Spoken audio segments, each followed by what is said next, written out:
মানুষের কল্যাণের জন্য বানানো হয়েছে, মানুষ সেখানে ইবাদত করবে। লাল্লাযী বিবাক্কাতা, যা নির্মাণ করা হয়েছে, লিল্লাযী বিবাক্কাতা মুবারাকা, যা নির্মাণ করা হয়েছে বাক্কায়। মক্কার অপর নাম বাক্কা। মক্কার অপর নাম কি? বাক্কা। যেমন আল মসজিদুল হারাম, আল বাইতুল আতীক, বিভিন্ন নাম মসজিদুল হারামের কোরআনে কারীমের মধ্যে এসেছে, হাদিসের মধ্যে এসেছে। ঠিক তেমনি ভাবে মক্কার নাম হলো বাক্কা। কেউ কেউ বলেছেন বাক্কা বলা হয় বাইতুল্লাহ যতটুক এরিয়া, বাইতুল্লাহ ওই জায়গাটা বাক্কা, আর বাকি জায়গাটা মক্কা। আর কেউ কেউ বলেছেন যে বাক্কা এই জন্য নামকরণ করা হয়েছে লিআন্নাহু ইয়াবুকুল জাবাবিরা, কেননা এখানে যারাই আসে, যত শক্তিশালী মানুষ আসুক, যত দাম্ভিক আর অহংকারী মানুষ আসুক, তাদের মাথা এখানে নত হয়ে যায়, মাথাকে গর্দানকে একবারে কর্তন করে দেয় এই জায়গাটা, এই স্থানটা। এই জন্য আল্লাহ রাব্বুল আলামিন এই জায়গার নাম রেখেছেন বাক্কা। সমস্ত আনাকাল জাবাবিরা, সমস্ত দাম্ভিক অহংকারী যারা ক্ষমতাশীল, তাদের মাথা নত হয়ে যায় এখানে আসলে। অমুসলিম, এখন বলবেন যে অমুসলিমদের কথা, অমুসলিমদের মাথা নত হয় নাই। আব্রাহা কি করেছিল?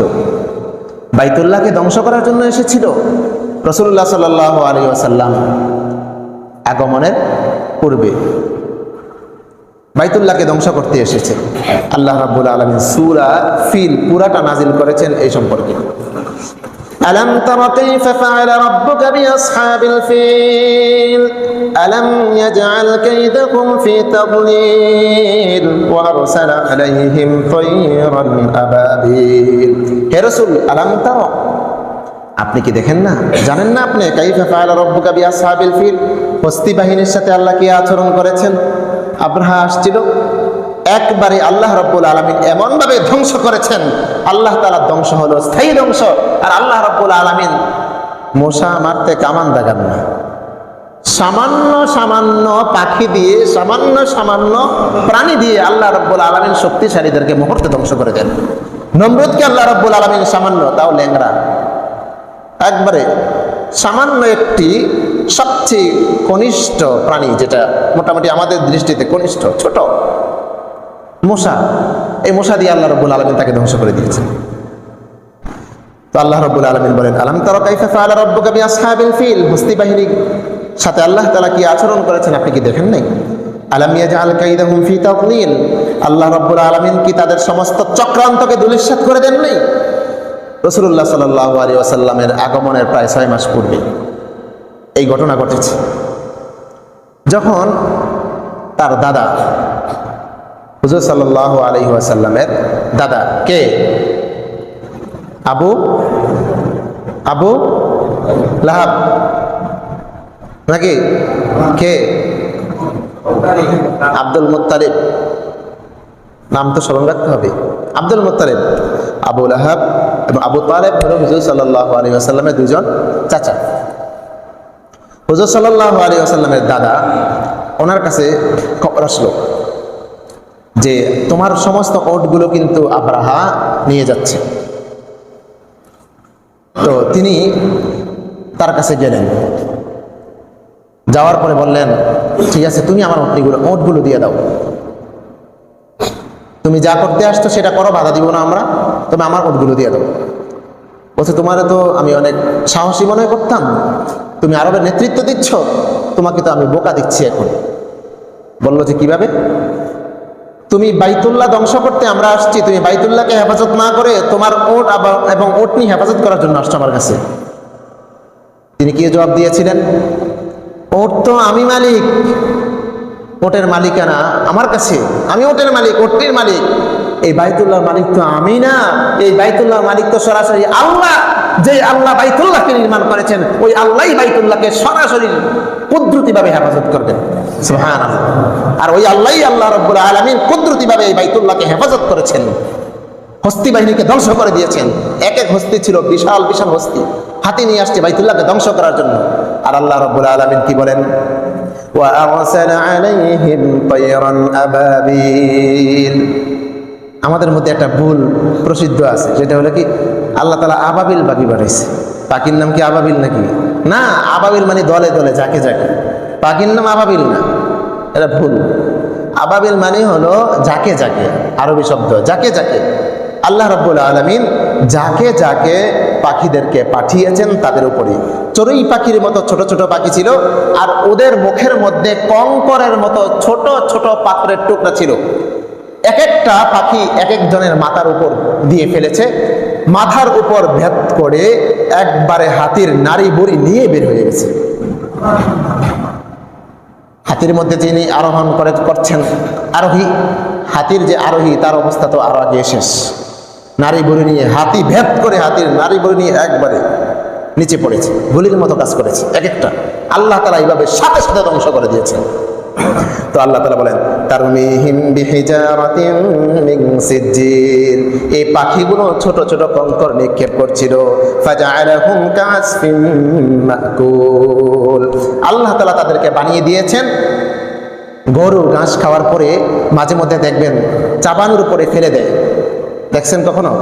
চাবানোর উপরে একবারে থেতলিয়ে যায়। আল্লাহ বলেন এরকম পশু পাখি, পশুরা চাবানোর পরে কোনো খাবার যেমন হয়ে যায় এমন বানিয়ে দিয়েছি আমি তাদেরকে, একবারে মাটির সাথে তাদেরকে আমি মিশিয়ে দিয়েছি।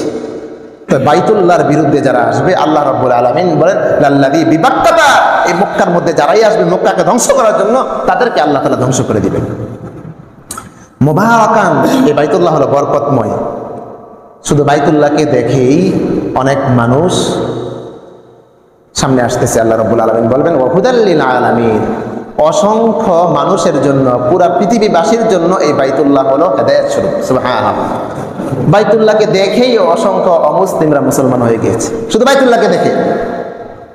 আল্লাহ রাব্বুল আলামিন এমন আকর্ষণ রেখেছেন, কোরআনে কারীমের সংস্পর্শে আসলে যেমন মানুষ হেদায়েত পেয়ে যায়, অমুসলিমরাও হেদায়েত পেয়ে যায়, ঠিক বাইতুল্লাহর সংস্পর্শে, বাইতুল্লাহর কাছে তো তারা আসতে পারে না, শুধু বাইতুল্লাহকে দর্শন করে দেখে দূর থেকে, এ দেখার মাধ্যমে আল্লাহ রাব্বুল আলামিন হেদায়েত রেখেছেন।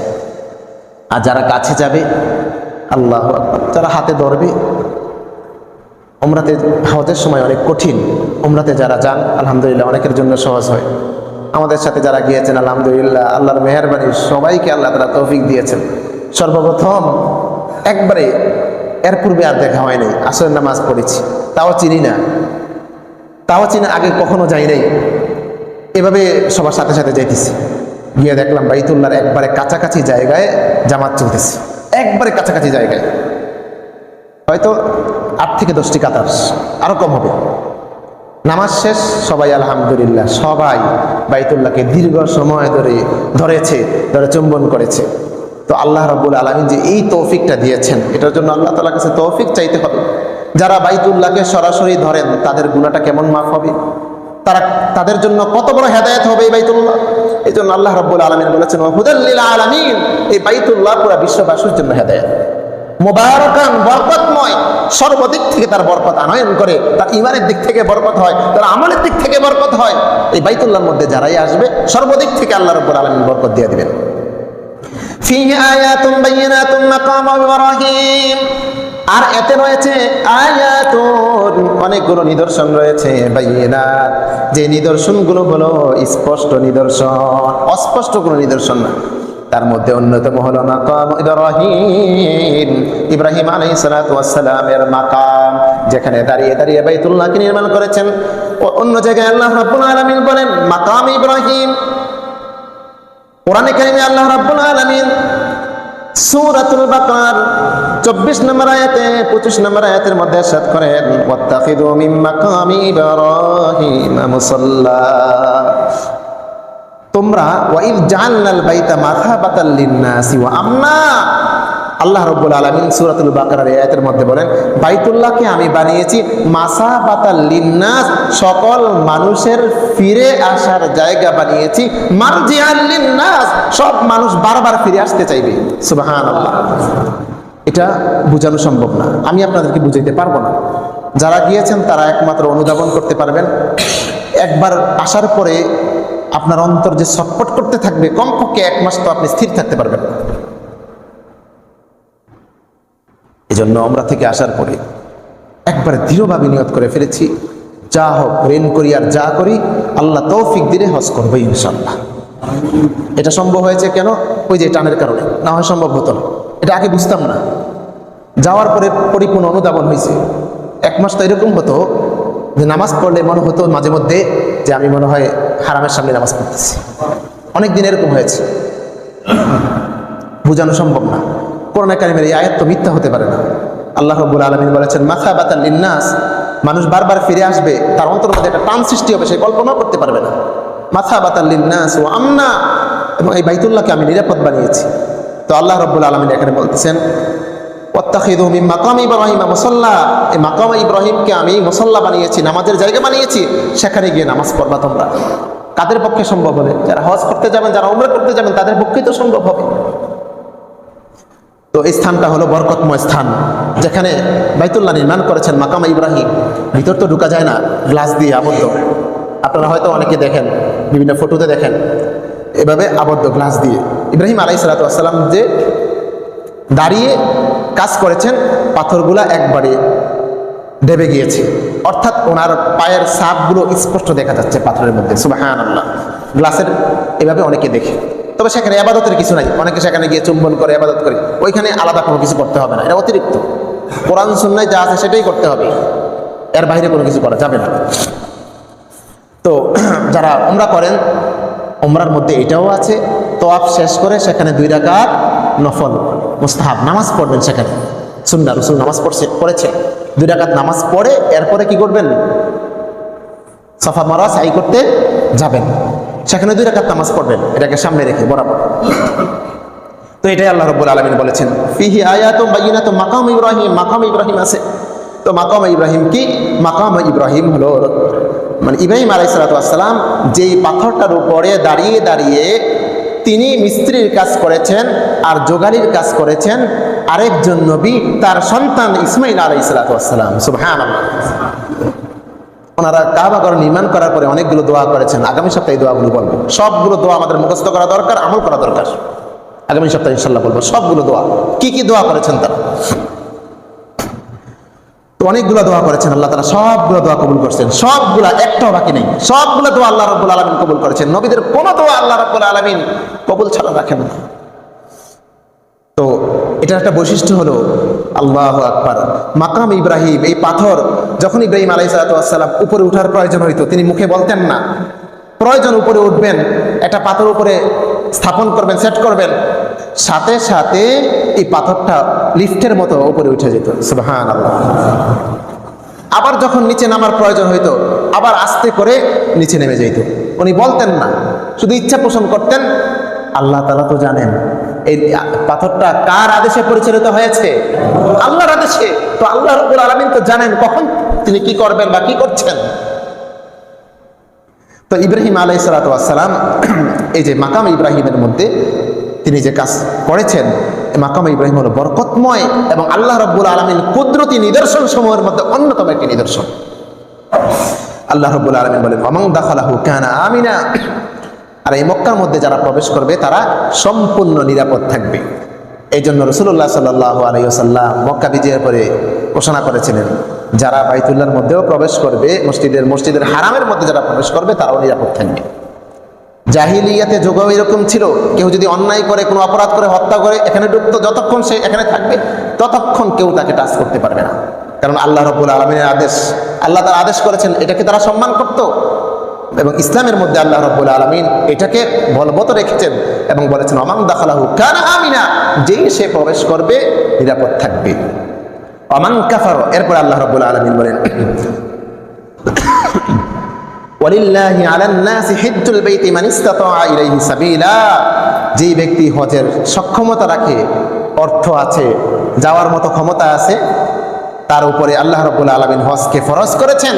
ওমান কাফার, হজ ফরজ হওয়ার পরে যে ব্যক্তি অস্বীকার করবে, করবে না, গরিবেশি করবে, ফাইন্নাল্লাহা গনিয়্যুন আনিল আলামিন, আল্লাহ বলেন পুরা পৃথিবীর বাসী থেকে আল্লাহ তাআলা বেনিয়াজ। আল্লাহ তাআলা মুহতাজ না, তোমার হজের মুখাপেক্ষী আল্লাহ না, বরং তুমি হজের মুখাপেক্ষী। তুমি যদি হজ না করো, ইহুদি হয়ে মারা যাইবা, খ্রিস্টান হয়ে মারা যাইবা। আল্লাহ তাআলা এই হজের, তোমার হজের মুখাপেক্ষী না, তোমার আমলের মুখাপেক্ষী আল্লাহ না। আল্লাহ রাব্বুল আলামিন স্পষ্ট দ্ব্যর্থহীন ভাষায় বলে দিয়েছেন। যাই হোক, যে কথা আরজ করছিলাম, হজ গুরুত্বপূর্ণ বিধান। আল্লাহ রাব্বুল আলামিন ইসলামের যে 5টা স্তম্ভ ভিত্তি এর মধ্য থেকে গুরুত্বপূর্ণ একটি স্তম্ভ বা ভিত্তি হলো হজ।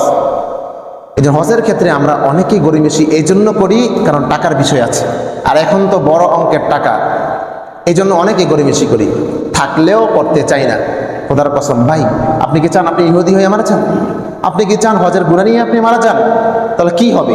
ফায়সালা কি হবে আল্লাহ তাআলার দরবার? আমি তো আমার সাধ্য অনুযায়ী আমল করে যেতে হবে, ফায়সালা আল্লাহ করবেন জান্নাতের। আশা রাখি আল ঈমানু বাইনাল খাউফি ওয়ার রাজা, ঈমান হলো ভয় এবং আশা, উভয়টার মাঝামাঝি। আশা রাখি আল্লাহ রাব্বুল আলামিন আমাদেরকে জান্নাত দিবেন, কিন্তু আমার তো যে দায়িত্ব আল্লাহ তাআলা আমার উপরে অর্পণ করেছেন, ফরজ দায়িত্বগুলো, সেগুলো পালন করতে হবে। আল্লাহ রাব্বুল আলামিন আমাদের সকলকে কথাগুলোর উপর বোঝার, আমল করার তৌফিক দান করেন। ওয়া আখিরু দাওয়ানা আলহামদুলিল্লাহি।